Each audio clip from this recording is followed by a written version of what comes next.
días, doctor. Buenos días, compañeros. Mi nombre es Jos Correa, estudiante de Medicina del segundo nivel paralelo 4.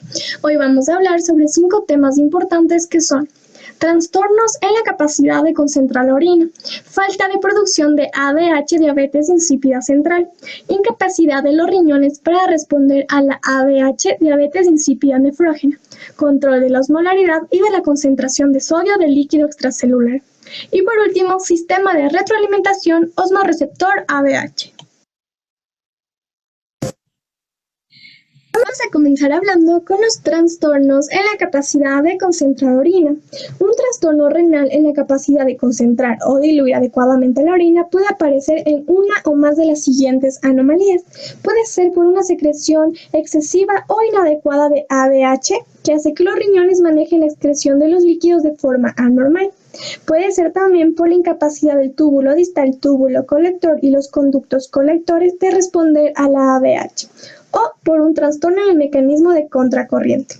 Vamos a hablar de una falta de producción de ADH, diabetes insípida central. Una incapacidad para producir o liberar ADH en el lóbulo posterior de la hipófisis puede deberse a lesiones o infecciones craneales, aunque también pueden ser congénitas. Como los segmentos tubulares distales no pueden reabsorber agua si no hay ADH, este trastorno llamado diabetes insípida central va a dar lugar a la formación de un gran volumen de orina diluida, con volúmenes de orina que pueden superar los 15 litros diarios. Los mecanismos de sed se activan cuando se pierde un exceso de agua del organismo. Sin embargo, si se limita la ingestión de agua, habrá una deshidratación grave.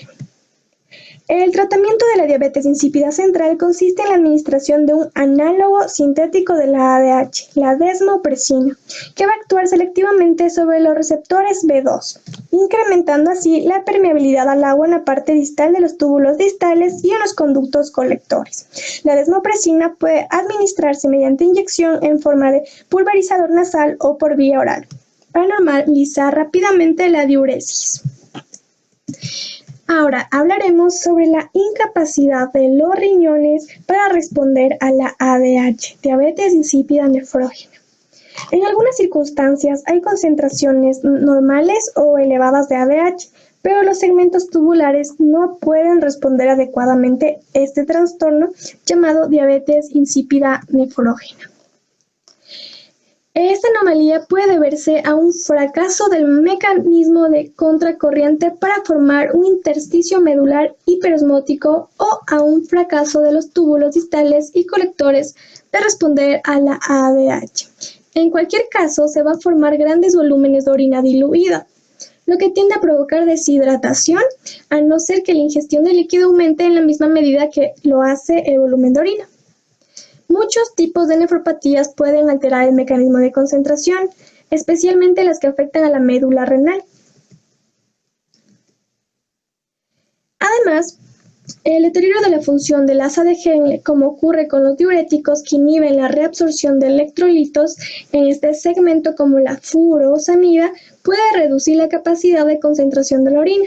Por otra parte, ciertos fármacos como el litio, que es usado usualmente para trastornos maníaco-depresivos, y las tetraciclinas usadas como antibióticos pueden reducir la capacidad de los segmentos distales de la nefrona a responder a la ADH. La diabetes insípida nefrógena puede distinguirse de la diabetes insípida central por la administración de desmopresina, el análogo sintético de la ADH. La falta de una reducción rápida del volumen de orina y el aumento de la osmolaridad de la orina en las 2 horas siguientes a la inyección de desmopresina indican con fuerza una diabetes insípida nefrógena. El tratamiento de la diabetes insípida nefrógena es corregir, si es posible, la nefropatía subyacente. La hipernatremia también puede atenuarse con una dieta pobre en sodio y la administración de un diurético que refuerce la excreción renal de sodio, como un diurético tiazídico.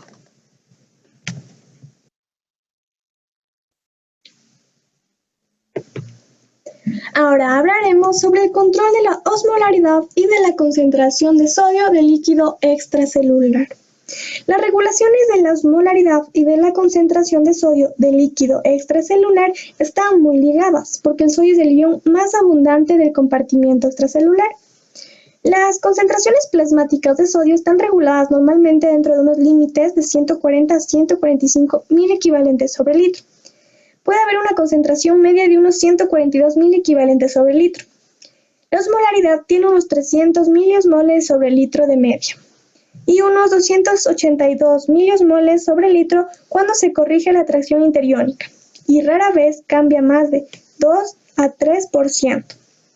Estas variables, sin embargo, deben controlarse de una forma precisa porque determinan la distribución del líquido entre los compartimentos tanto intracelular como extracelular.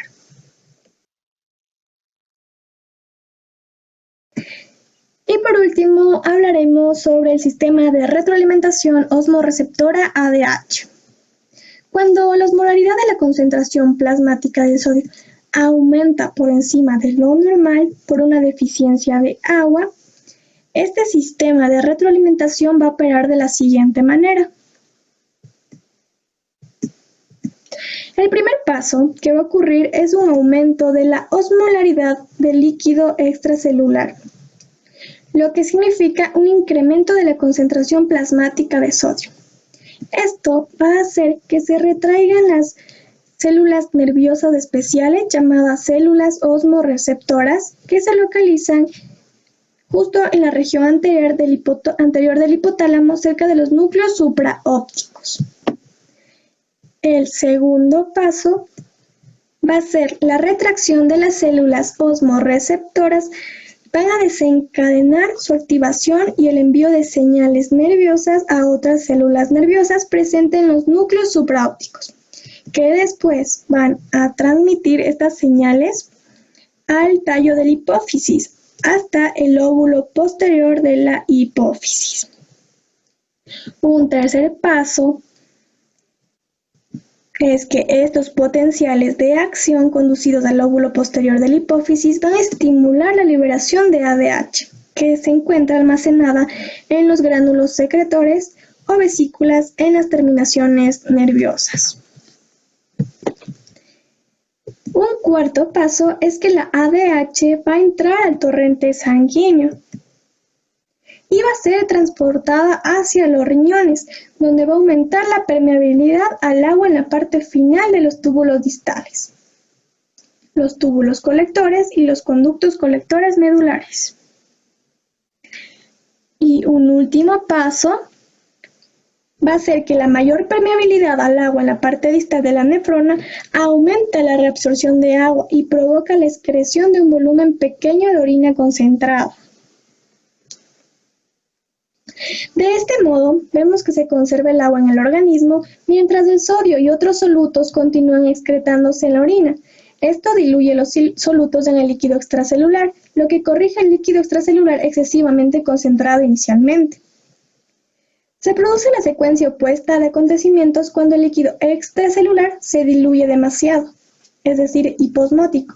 Por ejemplo, con una ingestión excesiva de agua y una reducción en la osmolaridad del líquido extracelular, se forma menos ADH, por lo que los túbulos renales reducen su permeabilidad al agua, se reabsorbe menos agua y se forma un gran volumen de orina diluida. Esto a su vez concentra los líquidos corporales y normaliza la osmolaridad plasmática. Espero que les haya gustado y muchas gracias por su atención.